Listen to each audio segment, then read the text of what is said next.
Еве, почитувани гледачи, денес имаме еден ексклузивен гостин од Канада, познатиот спортски работник од Македонија и лекар, успешен човек Тихо Матевски. Господине Матевски, еве, која коинциденција денеска, точно 60 години откако вие сте дошле во Куманово. Значи, вака да сме ја темпирали работава, не би ја договориле, меѓутоа, еве, вие ми рековте дека денеска имате еден мал убав јубилеј 60 години. Како сте дошле во Куманово? Со среќа нека ви е јубилеот. Благодарам на честитките, благодарам и на поканата да учествувам во вашата емисија. Па некако коинциденција, 60 години, значи јас во Куманово дојдов да живеам 60-та година. Татко ми така ги именуваше местата на живење по службена должност. Од тој период така функционираше државата, беше висок полициски, милициски функционер. Така да живееме, инаку Гостиварец сум, живееме во Тетово во Гостивар и до 64-та година живееме во Куманово. Баш најубавите години од мојот живот, онај дел на пубертетската возраст. Значи, тамо завршив 7 и 8 оделение и 1 и 2 година гимназија. Во секој случај не училиште Браќа Миладинови, тоа одма преку пат беше на моја зграда, живееме на Народна револуција и Средско Пожаljка, таа градата што е. А гимназија 2 години завршив во гимназијата Гоце Делчев. Во секој случај не е лесно во тоа време да се биде дете на полициски службеник. Вашиот татко веројатно е бил многу строг. Строг. Татко како татко, секој во тој период воспитувањата беа сосема други и секако дека и самиот живот беше сосема друг. Да го вратам филмот наназад, јас кога дојдев во Куманово се сеќавам беше плоштадот сега кај што е уреден многу добро. Беше тамо сточен пазар и немаше нешто уредена површина. Ме прашавте за строгоста. Не, секој сакаше да своето дете во тој период, рачунајте, тоа беше 15 години после ослободувањето. И самостојноста на Македонија, развој на републиката, развој на државата и секој родител бараше од своето дете да ги почитува сите норми кои во тој период владеа и да има успешни деца. Па ево ова прилика да ги споменеме, бидејќи сте учеле во Куманово малку основно училиште, малку гимназија. Како беше во основното училиште? Ја паметите ли вашата учителка или учител? Па тоа беа повеќе учители, затоа што 7 и 8, тогаш се менуваа учителите. Ја паметам мојата класна раководителка по географија, Доцка Денковска беше. Живееше тамо кај Соколана. Ја паметам професорката по историја, меѓутоа назад поминале години баш не ми текнува сега имењата, меѓутоа визуелно се сеќава од прилика да луѓето. Го паметам професорот по физичко, бидејќи таму имаме една малечка саличка и бидејќи уште од малечок ја го сака спортот и многу често одеме таму во салата да вежбаме, да играме и така во тој ден. Да прашам дали е... Може да кажам дека се сеќавам на убави моменти, на убави денови, се сеќавам на игри во школскиот двор, бидејќи ви кажам беше преку кај што живеев преку уличката, играме многу фудбал, детски игри, народни игри, така да поминав во многу убав период во тој документ. А во гимназијата Гоце Делчев сте имали сигурно исто добри професори? Па имаше секако. Во тој период професорите беа почитувани. Во тој период професорите сакаа да не научат што повеќе, да ние видиме личности со со повеќе знаење, со повеќе почит и со укажување на она што животот понатаму не очекува. Имаше доста професори кои беа многу добри. Сеќавам, мисля дека Игњат се викаше професорот по математика, беше многу строг и принципиелен.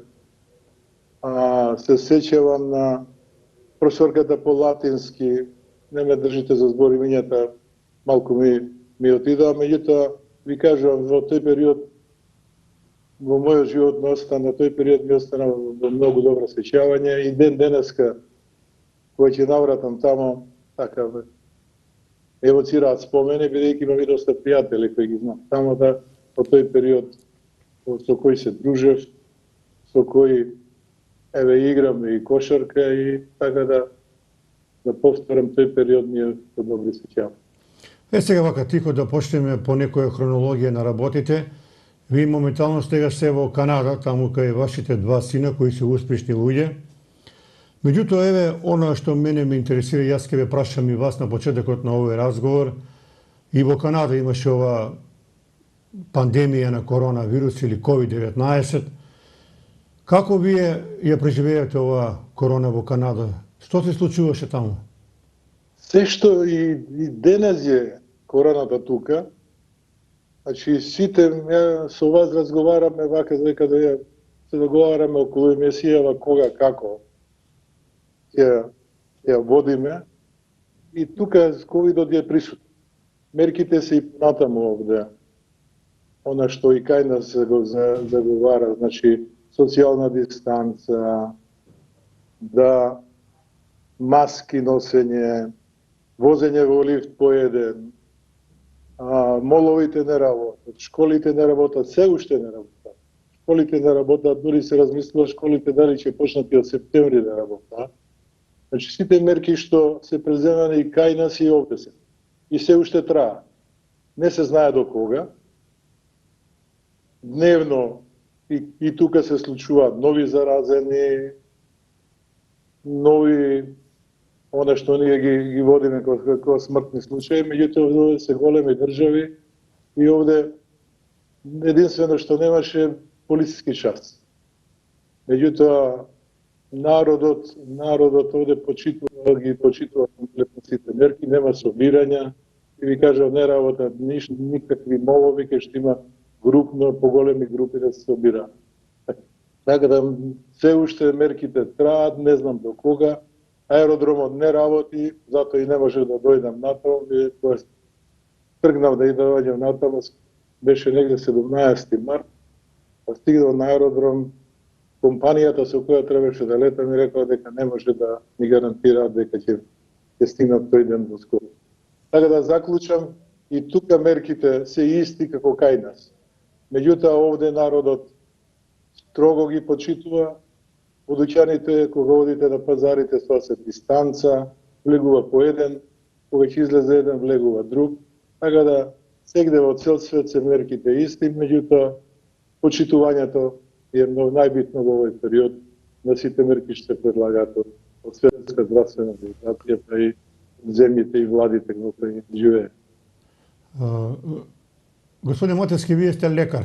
Како го припоминуваше денот, бидејќи на некој начин и вие сте били во карантин, ви паѓаше ли тешко се тоа? Знаете што, кога се работи за здравје, кога се работи за здравје собствено и на семејството, кога се работи генерално и за здравјето на целиот народ, ништо не паѓа тешко. Еве и денеска јас поголемиот дел од денот го поминувам дома, иако нема овде полициски час. Зошто? Затоа што секоја комуникација со непознат човек или не дај Боже кога пазарите се случи нешто, бидејќи ова е невидлив непријател, може да допринесе да и јас и било кој од моите блиски заболат од овој коронавирус. Не ми е тешко. Се што е мора и се што е за добробит за своето здравје и за семејството, нема што не паѓа тешко. Јас може да ви кажам дека внуците, синот ми живее блиску до мене, внуците не доаѓаат кај мене. кај мене на посета, може да дојдат до врата да ми кажат здраво дето што правиш и да се вратат назад, бидејќи контактите ги сведуваме на минимум. Тоа е отприлика што како овде се спроведуваат и како се почитуваат мерки. Не се работи тоа дали јас сакам или не сакам, се работи во интерес на сопствено здравје, на сопствената фамилија и пошироко она што се кажа. Господин Матевски, сепак на крајот ние овдека мора да живееме, економијата мора да функционира. Како државата или светот ќе се опорави после оваа пандемија со корона? Каде го гледате вие излезот од целата оваа ситуација? Јас мора да правам паралела она што го следам во Македонија и тука. Значи, на економски план и тука е паднато се. Останати се многу без работа.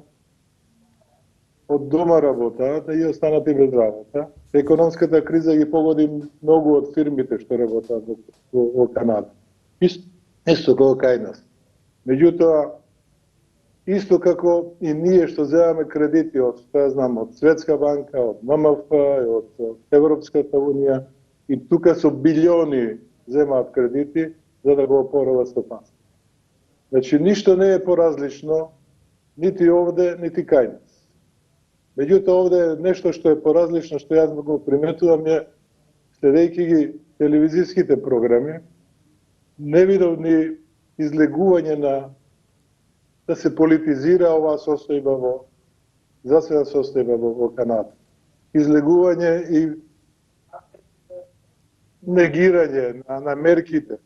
Значи, излегуваат многу познати личности кои позитивно апелираат. Останете дома, чувајте го здравјето, не контактирајте, држите социјални дистанца, носите маски и тоа се е во позитивна. Не видов како кај нас сега да го користиме условно земено, не сакам да политизирам за политички поени. Овде сите излегуваат се во позитивна насока го говорат тоа. Тоа е разликата во тоа. Иако економските мерки и тука има социјални помош, овде знам сега скоро на сите деца им дадоа, мислам дека по $100 им покачија нешто е детски додаток, така да секаде исто, што помалку и што повеќе, меѓутоа мерките се секаде исто. Мислам дека светот ќе излезе од оваа криза, како што излегле многу години наназад со тие кризи, дали биле намерно, ненамерно предизвикане, меѓутоа и оваа криза ќе ја пребродиме. Меѓутоа, овде се работи за нешто што е непознато и во здравствениот систем. Еве го следите вие дневно она што се случува и она што здравствените работници го прават за пронаоѓање на вакцината. Меѓутоа, за сега мерките мора да се почитуваат за да ние обстанеме во понатаму. И тука постепено сега ќе ја отвараат државата, она што значи функционирање на трговијата. Например, еве да ви кажам, ако ми треба една мајца да купам на ова што ваква која што носам, како што носиш ти, не можам да отидам во мол да си купам. Затоа што она што е за текстил ништо не работи, освен за храна што се продавници. Тоа е отприлика тоа што се случува овде. Само да појасниме на нашите гледачи, вие сте лекар по трудова медицина. Може би не сте сега толку компетентни да зборувате, ова е работа на епидемиолози. Так. Ништо ќе ве прашам и би сакал да добијам реален одговор. Дали очекувате да има некаков си нов бран во декември кој го најавуваат, некои била дека нема да има, и сега тука постои опасност кога ќе се јави тој бран да не се мешаат работите со обичен грип, со посилен грип, со корона и така натаму. Мако јас сум исто на два ума. Значи, ова што случува сега кај нас во Македонија е голем број на ново заразени го. Меѓутоа, тоа е поради олабување на мерките, она што случуваше во тој меѓупериод тие празници што случува. Мислам дека ќе се направи имунитет и не очекувам дека ќе има многу, по мене, не очекувам дека во зимскиот период има поголем број на заболени од коронавирус. Пак што го заговетнавте сега околу разликата меѓу грипот, што е сезонски и овој, коронавирусот би требало да се прави со брисовите што се земат, може одма да се изселектира дали е коронавирусот, дали е сезонскиот, така да има доста работа за страните работници и треба да се обрне големо внимание на тоа. Добро, во секој случај се надеваме дека ќе се стабилизира оваа ситуација во интерес на сите луѓе во светот. Ај сега да почнеме од она што го рековте вие, 60-та година доаѓате во Куманово. Би ве прашал од каде толкова љубов кон кошарката? Да. Како дојде до идеја Тихо да игра кошарка? Како дојдев да играм? Како се случи тоа? Дали по наговор на некој професор, на некој другар? Не, јас кошарката ја следам уште пред да почнам да тренирам и ме интересира и сите спортови. Само ќе е направена генеза во тој период. Значи, во тој период, кога растеме ние, спортот се уште не беше толку популарен. И отприлика, сите оние што спортува во тој период не беа многу ценети као спортисти, па се деца, млади луѓе кои го губат времето играјки фудбал, играјки кошарка, играјки одбојка. Таква беше атмосферата и климата во тој период. Нивото на спортот во тој период не беше на ова сега што е и квалитетот. Јас почнав да тренирам и кажа, ја следев кошарката и ме интересираше тој спорт, тоа давање на кош, таа динамична игра. Ме интересираше и фудбалот. Направам една паралела која не сум ја кажал досега. Ние во гимназијата имаме добар кошаркарски клуб, тим, и имаме добар фудбалски тим. И ние многу често играме со јуниорите на КСК. Кумановски спортски клуб, фудбалскиот клуб, тој беше најпознат тогаш. Па да имаш уште два клуба, кои сеќам во Куманово, едниот беше Чик, едниот беше на фабриката Пас 11 октомври. 11 октомври. Играме една, мола? Да. 11 октомври, да. Играме еден надпревар со КСК младенскиот тим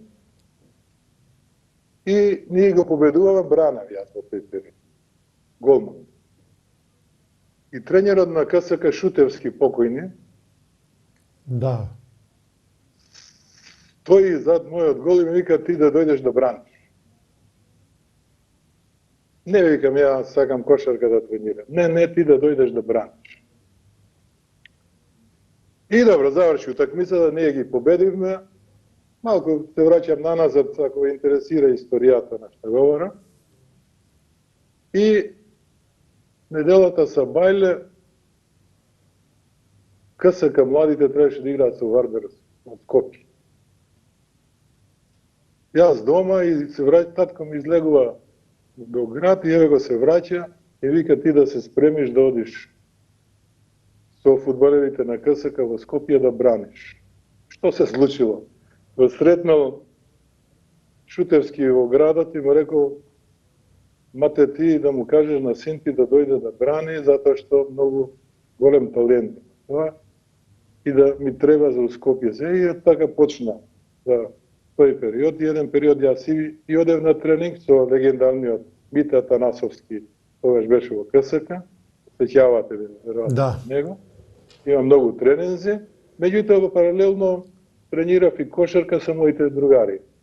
Оние што многу пати ги кажувам, Томе Денковски, Раде Георгиевски, Джимревски, беше Джоје, тогаш постар од нас, така да тренираме во Соколана. Томе Анани беше прв тренер во тој период. И ви кажам, паралелно бранев и играв кошарка, тренираме кошарка. Како се одлучи да останам во кошарка? Играме еден надпревар, не знам со кој беше во Куманово. И беше еден Каллив. терен и еден играч иде во напад од противниците. И јас одам до топката да ја фатам, да се трудам парада прави, тој со копачката мене во стомак. И после тоа не отидов, мада идеше тренерот шутерски, ајде бе да дојдеш, да браниш, не викам. Не доаѓам затоа што е тамо дива работата во тој период, така и се играше фудбалот. И се определи да играм кошарка. Таа генерација што имате на сликата беше многу напредна во тој период. И не имаме многу добри резултати и тогаш кошарката се играше во сениорска категорија и јуниорска категорија, као предигри, као младите играа пред главниот надпревар и ние секогаш играме пред постарите и 2-3-4 после тоа се вклучуваме во сениорскиот тим за да го големиме бројот на играчи и тоа беше дозволено, што и од денеска враќам дистанцата, тоа беше добро во делот на развојот. И од таа 64-та година, кога почнав да играм за првиот тим, останав во кошарката и рачунајте дека активно во кошарката бев до 2006 година, кога завршив со мојата кариера како тренер. Тихо, за вас имам јас едно дека големо изненадување, бидејќи вие знам дека сте исклучително носталгични кон Соколана, за неја имате зборувано најубави зборови и тука имам неколку фотографии, ќе ви изненадам, ќе видите убави слики од турнирите. Затоа што и да зборуваме за Соколана, тоа е се јасно како ден. Тоа е колепката на кошарката во Македонија и поранешна Југославија. Така. Соколана ја паметам како нешто големо во тој период. Бидејќи во Македонија немаше сали. Ние во Куманово имаме таа малечка саличка во Браќа Миладиновци и поголемата сала во Гоце Делчево гимназијата. Таа беше поголем каде што можеше да се игра колку толку нормална кошарка. Во Македонија освен школски сали немаше тако здание. Може би во Битола имаше нешто слична спортска сала, исто како Соколана, таков објект имаше, меѓутоа со помали димензии. И кажам, Соколана е паметен како нешто големо, како нешто што е по мене нешто монументално за градот Куманово како градба и Соколана е паметен по кошаркарскиот турнир кој секоја година се одржуваше во Куманово зимскиот период. Е паметен по плејадата на екипи и играчи кои доаѓале тамо, бидејќи во тој период беше празник за Куманово и кошарката на Македонија. И осеќавањето ми остане ќе остане она што вие го најавивте, дека одигра голема улога во развојот на македонската и југословенска кошарка. Тамо продефилира играчи кои ние можеме само да ги читаме тогаш во весниците дека добро игра, затоа што телевизиите подосна почна и преносите да ги има на телевизиите, еден Цветковиќ, еден Џерџа, еден Ќосиќ, Петричевиќ и многу други, се да не ги враќам, така да не беше Соколана, мислам дека македонската кошарка не беше толку брзо да го има развој. Еве, Тихо, за тебе едно изненадување, нова фотографија си и ти. Пишува вака: екипата на ДТВ Партизан U1965 година во Битола пред надпреварот со Младост. Во состав горе Миурат Ивановски Мице тренер, Димитриевски, Раде Георгиевски, Јакимовски, Тихо Матевски, Спасовски и Џимревски, а долу се Петковски, Трајковски и Цаце Младеновски.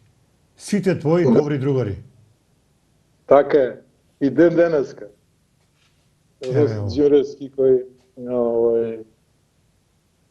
Џоек, Бог да го прости, другите све ми се блиски. Единствено Џимре го немам видено одамна. Со Денковски и со Раде Георгиевски комуницирам. Со Кузмановски во Скопје се гледам, бидејќи таму живее, така да контактите од тој период и ден денеска ги имам. И баш ми е мило што имате таа фотографија и би сакал кога ќе дојдам во Куманово да ја имам. Мислам дека ја имам негде, меѓутоа со тие преселби негде ми е затворено. На некој начин овие фотографии не само на тебе, него на сите ги се многу драги и ми велат на мене: те молам, чувај таа фотографија, тоа ми е мојата душа и младост. Така. Апсолутно така. Јас имам многу фотографии од другите клубови кај што се играв, затоа што 65-та напуштив Куманово. Јас патував еден период од Скопје во Куманово и играв за Партизан Куманово. И после тоа во Скопје почна да тренирам во работничкиот кога отидов од Куманово. Меѓутоа запишав медицински факултет и почнав да играм за КК Вардар и долг период играв за кошаркарски клуб Вардар. И после тоа станав тренер на Вардар долги години, тренер на работнички. И така, поминаа годините, мислам дека успешно. Еве, вие премалку го споминавте, веројатно вашиот први учител Томислав Јовановски, Томе Ана, чувениот од Куманово. За него велат дека бил голем спортски работник, голем ентузијаста, работел со часови со неговата сопруга Зага, па дури кога ќе завршат на преварите, сте правиле муабет, па ве воделе на колачи и така натаму и така натаму. Така, јас Томе Ана го паметам подобро. Мислам, човекот беше многу кроток, во тој период она што го знаеше за кошарката го пренесуваше, мобилизираше, ја афирмираше кошарката.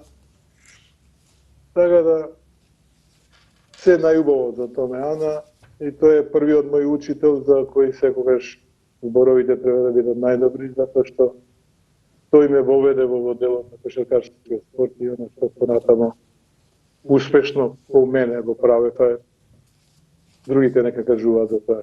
Дали сум го правил. Еве ќе ти изгледам сушти една фотографија, веројатно го знаеш, ова е Моме Лигаш. Да. Гледаш како со мој прс ја врти топката, ем знае да игра кошарка, ем е мајстор и виртуоз и во други работи. Да. Ево ти ќе ни кажеш, овие топки беа многу интересни, велат се правеле од опанци, од едно друго, не е имало како сега модерни топки за тренинг, за работа. Топките беа кожни и маков. И тогаш бејќи се играше надвор и ние само се крстеме да не заварне, затоа што таа кожа која се натопи со дожд, кој ќе ја фрлиш, прва е тешка, второ ако ја фрлиш на табла лизга по таблата и немашеш никако кожа, дадеш репосен директ. Кога веќе сме кај топките, јас сеќавам, мислам дека беше турнирот 64-та, тогаш Војд почна америчка, она пластична топка, и после турнирот, мислам дека Црвена звезда ни ја остави топката да играме со таа пластична топка, и тоа беше жива радост, кој поврго ќе ја фати топката, кој поврго ќе ја земе за да тренира со неа. Инаку топките во тој период, како што ви сами кажа, беа кожни и понатаму почна тој развој на кошаркарскиот спорт на ниво на цела Југославија, па Тигар почна да произведува некои така полупластични топки гумени, па после се усовршуваше, па дојдоа многу други пософистицирани и пубави. Сега нешто во интерес на кошаркарската игра. Да, еве сега ќе ви покажам уште една фотографија. Ова го има се напишано во мојата книга.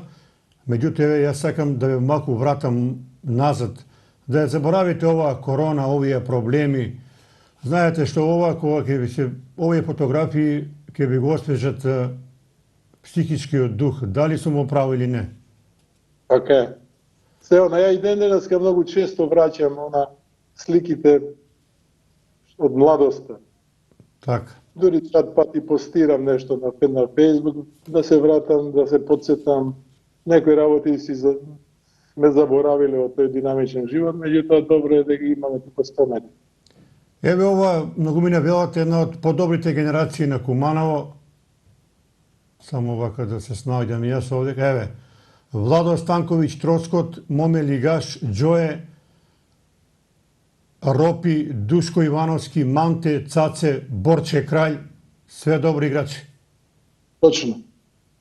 Таа генерација беше многу добра во тој период. Мислам дека и тоа бе исклучиво кумановски играчи кои и добро и котира и добро игра во тој период на македонската кошарка. А да немаше многу голема конкуренција, да мотнички доминираше во тој период. Меѓутоа, како генерација многу добро. Моме Ивановски беше играчина во тој период. Играчина. И Душко Ивановски, и Милорад Ивановски, да, сите беа тоа. Апсолутно. И Душко, и Милорад, и да. Еве да Многу ни кажеш успешна генерација. неколку збора. Многу поволни услови имате за работа во Соколана, благодарејќи на вредните чувари, да ги споменеме во оваа прилика, Чичко Косто и тетка Така. Славка. Така. Вика, мислам, велат, вика, на она мало чумбече ќе се тури чај со лимонче и награда за работа после секој тренинг. Апсолутно точно. И ме вративте на тоа, јас и кога пишував нешто за Соколана, ги говорев околу загревањето. Имаше две печки, едната беше близко до помалата саличка, а другата на влезот во Соколана. И така се грееше, колку можеше да се загрее тоа здање, тоа големо здање во тој период, само ние знаеме, меѓутоа сепак имаше психолошки дека нешто се загрева во салата. А овие двајца беа на вистина одлични и домаќини и луѓе. И секогаш беше чајчето ставено на чумбенцето и по лимонче и после тренингот, виж колку ме вративте назад. После тренингот ќе ни даде по едно чајче, по едно лимонче и така се добри зборови.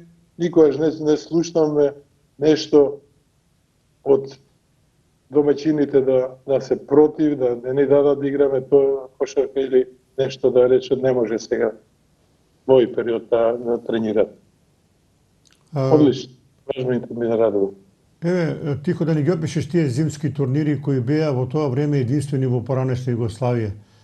Велат овие граѓани на Куманово и од Република Македонија се чекало со душа тој јануари месец да дојдат сите да ги гледат овие 3-4 дневни турнири во Соколана, салата полна, публика многу, секој со кеса сендвичи, леп и водичка.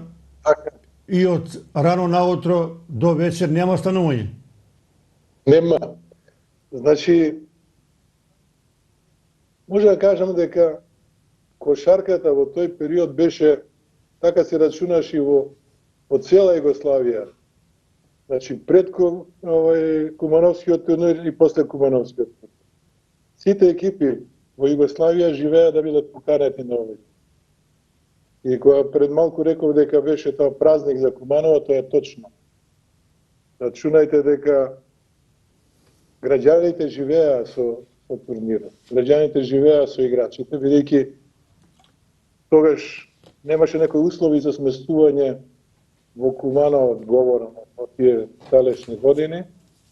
Живеа во хотели, во некои сали спија играчите, меѓутоа преку ден имаше динамика и може да ги видат луѓето во живо како одат до Соколана и се враќаат назад. Немаше превоз со комби да ги носат или да ги враќаат или автобус да ги враќаат, се движеа слободно из тоа. Меѓутоа, рековте салите салата беше преполна со вајле до вечер.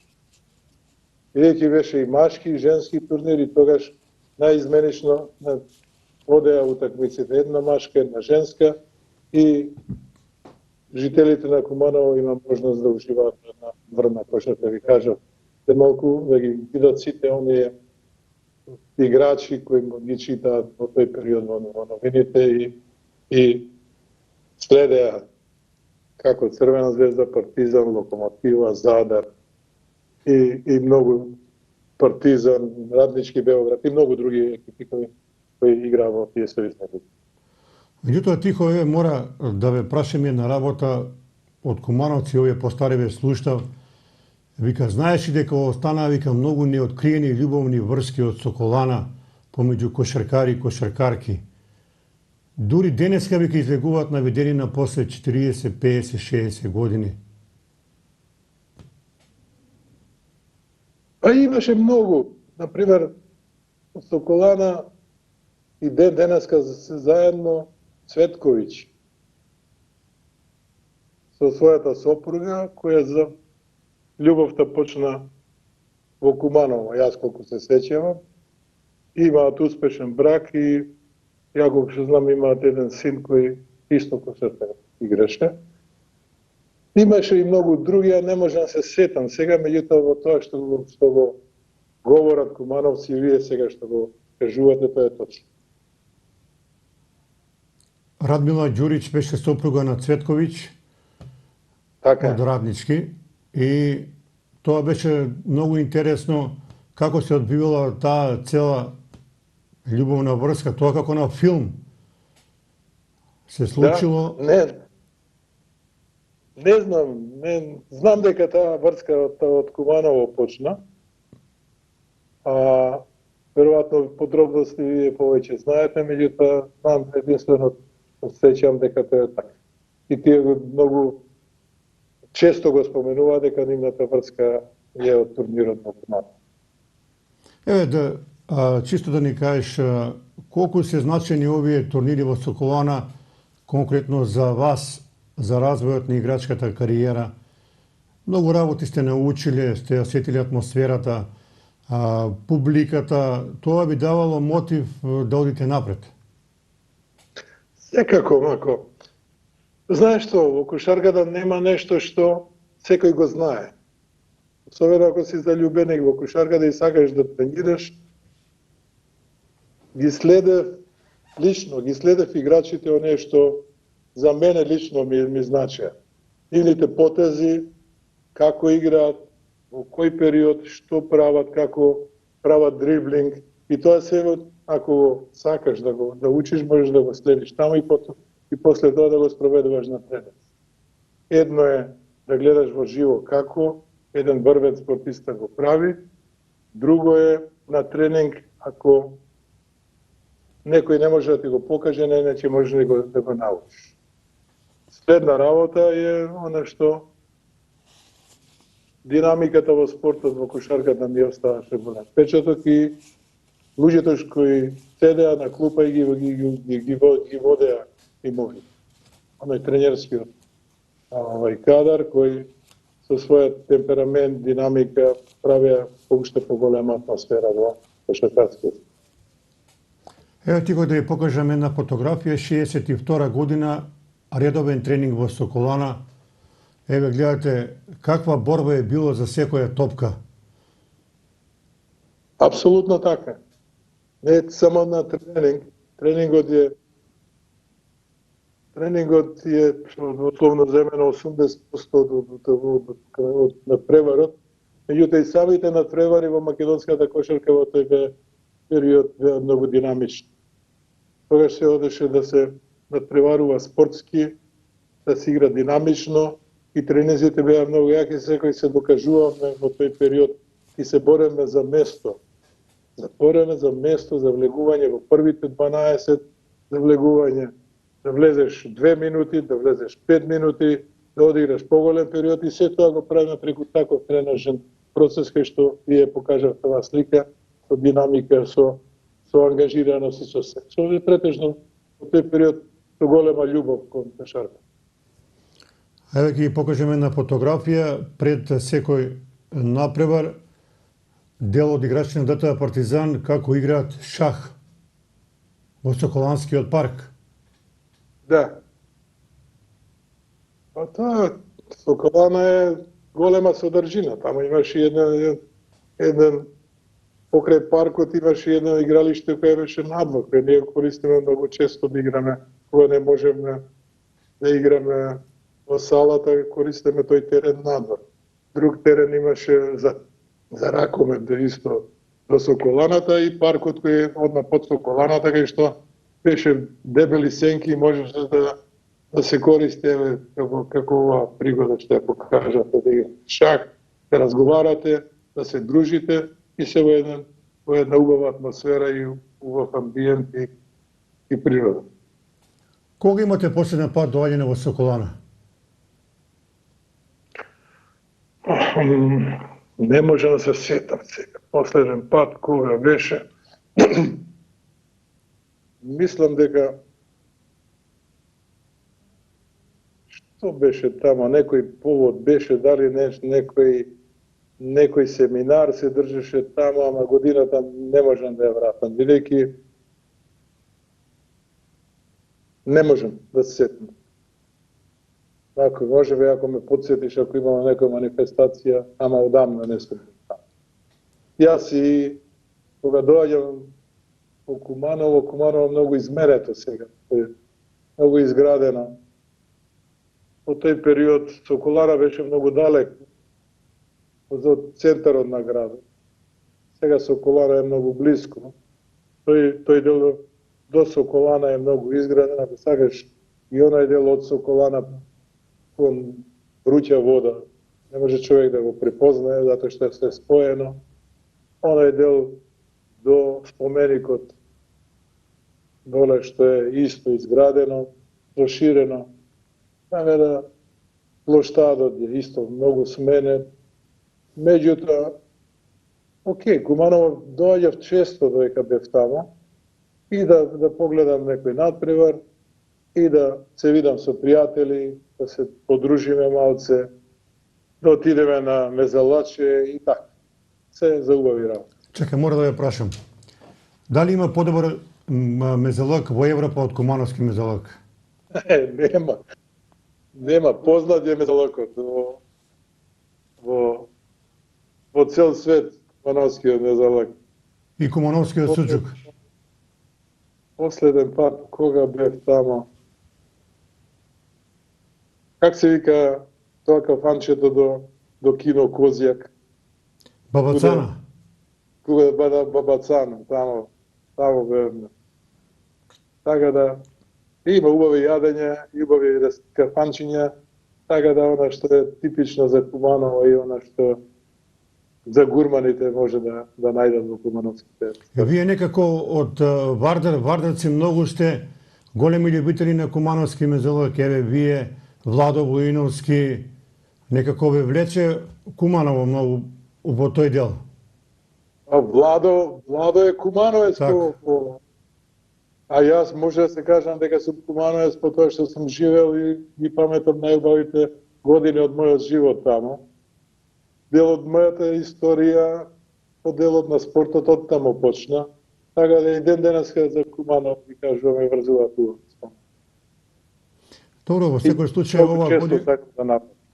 Еве оваа година Соколана навршува точно 90 години како е завршена, а 97 години како е почнала да се гради. Тоа е еден голем, огромен јубилеј кој треба ние да го почитуваме. Точно е, јас и напишано кажувам дека Соколана мора да се чува. Тој е објект, монументален споменик на град Куманово, препознатливо Куманово по тоа. Не само во Македонија и во Југославија. И мојата препорака беше и до градоначалникот и за вашата книга која пишувате, чувај и аманет до кумановци, чувајте Соколана, како Соколана не може никој да изгради и да биде во функција и во историјата на градот Куманово.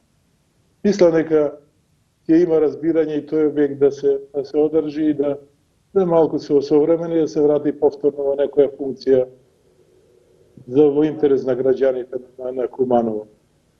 Не споменаме тамо покрај кошарката, има Тинеа се држеа дочеци на нова година. Многу други манифестации се држава. Сада така во Соколана и многу значеше за Куманово. Очекувам дека Соколана ќе остане и ќе биде и понатамо спомен обележје на Куманово. Да, градоначалникот најави дека Соколана треба да биде музеј на градот, да има фотографии од сите генерации спортисти и да се сочува она што е квалитетно од спортскиот живот на Куманово и државата. Ама тоа да не остане само на збор, идејата му е окей. Мислам дека може тамо да се дотера тој простор. Има архитекти кои може да го средат и оно што може да го направат внатре во тој период, дизајнери, во тој круг од Соколана да се направи една убава музејска поставка и да кумановци може, па и другите што доаѓаат до Куманово да го видат тој историјат на развојот на спортот во Куманово. А има, што и Па да, види. дури многу стопанственици од Куманово и Македонија, бидејќи имаат носталгија кон тој објект, изразија желба да помогнат секој во рамките на своите можности да се тоа направи, да се среди. Па очекувам дека и така ќе биде, не е само тоа декларативно. Да. Мислам дека не само тоа, може и емоциите кои ги држат и овие што паѓа паметот Соколана и во другите држави од екс-Југославија, другите републики од Југославија, може ако се направи една добра кампања и оттаму да дојде некоја помош и да тоа биде заеднички, ако сакате, и да го вратат комплетниот историјат во било кој дел од спортот. И во Македонија и во екс-Југославија. Тоа е богатство за спорт. Еве ти го ја покажам уште оваа фотографија од твојот тренер Милорад Ивановски Мице, да видиш како бил добар мајстор и во музиката. Хармоника. Ја имам видена таа фотографија. 62 година. Да, ја имам видена таа фотографија. Вие сте били универзални луѓе. Знаете што? Кога трениравме ние со Томе Ана, Мице беше прв тренер кој отиде во Белград да заврши тренер по кошарка. Во тој период со Лазо Лечич и тој беше тамо и ние со нетрпение го очекуваме да дојде Мице од Белград и да ги каже новините во делот на кошаркарскиот спорт. И после Томе Ана дојде Мице да ни биде тренер. Јас со него многу кусо работев, меѓутоа Мице остана долг период да биде тренер во Кумановската кошарка. Вие сте биле универзални личности од тоа време, и музика, и спорт, Апсолутно. и забава, и дружење, и другарување, се е било на највисоко ниво. Друго време мако на живење, почит кон сите, ако почне, ме прашувавте за школски денови, почит кон учител, кон професор, не е обратно сега професорите да почитуваат ученици, знаеме што значи вредност, знаеме кој може да те научи нешто, почит кон семејство, кон другари, другарување не спомнав. Тогаш во тој период беа актуелни и извидниците, и феријалците, а ние формираме исти овие другари формираме извиднички одред, не како го крстеме, па одеме до студена вода, преспивавме таму, по феријална, па патуваме на одмори, така да се периоди убави во делот на организацијата, на дружењето и ништо во делот на ајде да речам она што се случува сега во современиот живот. Се било тоа канализирано, усмерено и се во функција на другарување и на добро живење. Секој родител се гордее со своето минато, а Тихо Матерски се гордее и со своите две деца, кои се успешни. Тука сте вие кај ни во Канада. Едниот е професор, другиот е инженер. На некој начин тоа ви е голема мотивација да продолжите и понатаму да работите во животот. Секако, имам 2 сина, имам 3 внука, 2 снаи, сопругата е со мене. Малиот син дојде 2000 година во Канада, тој е професорот и тука заврши на Рајерсон универзитетот бизнес менеджмент Постариот син ми електроинженер, тој заврши во Скопје. Може да кажам дека и двајцата се тука успешни. Стариот син работи во Хајдро, тоа е државно електростопанство на Канада и држи директорско место. Помалиот син е професор во коледж, предава бизнес менеджмент и работи по некоја традиција кошарка, по татково наследство. И е многу успешен тренер овде и познат е и во НБА и во коледжите. Работи со професионалците што играат во НБА, негови два играчи играат во НБА, едниот игра во Далас, едниот игра сега во Голден Стейт, Вигинс. Така да е многу успешен тренер и многу успешно котира. И во НБА, во друговите и во другите. Сега скоро напиша до судиската организација, бидејќи тие и онака во овој период коронавирус дадено некој веб-сайт каде што го користат за пишување на познати тренери, напиша некој околу развојот на судиите во светот и Македонија, успешно мислам. Дали некој од трите внуци може би еден ден ќе стане голем кошаркар од фамилијата Матевски? Па не знам. Се уште не се во тој период да видиме дали ќе видат или не, меѓутоа тренираат. Тоа ги влече и едниот и другиот. И внуката тренира. По она што гледам, внуката е најупорна. Таа е спортски дух. Овие двајца малку ми се помрзливи, ама тоа не значи ништо. Гледам тој од малиот син, од помладиот син, сега се загреал, а има 11 години. Дедо, ја сега ќе тренирам, види ова како може да направам, види ова, ќе видиме. Ама добро е што тренираат, никогаш не се знае кога и како. Какви се вашите планови, Тихо, за овиднина? Еве, вашите две деца се во Канада, вие и сопругата одите на релација Канада-Македонија. Планирате ли да таму трајно останете или се враќате во Македонија да живеете? Ако ви кажам дека сопругата многу често доаѓаше овде, инаку социјален работник е по струка, се уште не сме одлучиле. Ние имаме документи за селеничка виза и поднесовме моделот да добиеме државјанство канадско. 3 години треба да престојуваш. 5 години, 3 години престојуваш во Канада за да добиеш канадско државјанство. Меѓутоа, дефинитивно не сме одлучиле моделот каде ќе живееме до крајот. Повторно ќе биде идем и дојдем.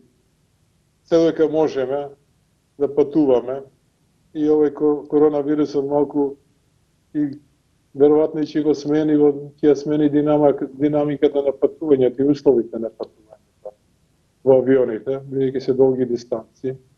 Чекам да видам какви решенија ќе понудат авиокомпаниите и државите. Така и ние ќе се прилагодуваме во делот нашиот живот што ќе остава понатаму. Тихо, еве да го привршуваме нашиот разговор. Јас те очекувам, здравје Боже, во јули месец на промоција на книгата за Соколана и вие сте тука вметнати. Да ги видите овие ваши другари, да се подсетите, бидејќи ова Соколана станува повторно мост на зближување на сите генерации.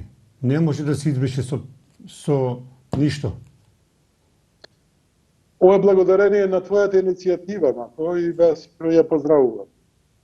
Значи, и јас се радувам и очекувам дека ќе се отворат и границите и овде и летовите, да бидам присутен на промоцијата на твојата книга и да се видам со многу мои драги пријатели и блиски пријатели, да размениме многу мислења. Еве година и нешто не сум во Македонија и секако ќе ми бидем задоволство да присуствувам на една таква убава манифестација и повторно да се подружиме малку и да размениме мисли. И ве чекаме на Кумановски мезалак. Јас се надевам ако нека пушти ова и мезалак и еден и други, ама најдобро ќе биде да се подружиме малце и да евоцираме спорт. Тихо, ти благодарам за овој разговор. Ете, тоа беше Тихо Матевски, познатиот спортски работник од нашата земја. Многу поздрав до тебе, до супругата, до твоите синови и најголем поздрав до твоите внуци. Благодарам. Поздрав и од мене, поздрав до кумановци, сите оние што ќе не гледаат. И беше задоволство да поразговараме на тема, еве, мојот живот, меѓутоа, никогаш не е на одмет да размениме и мислење и за други работи кои се неопходни во животот и потребни за секојдневно живење. Се најубаво и поздрав многу, Тихо. Поздрав, се гледаме, поздрав.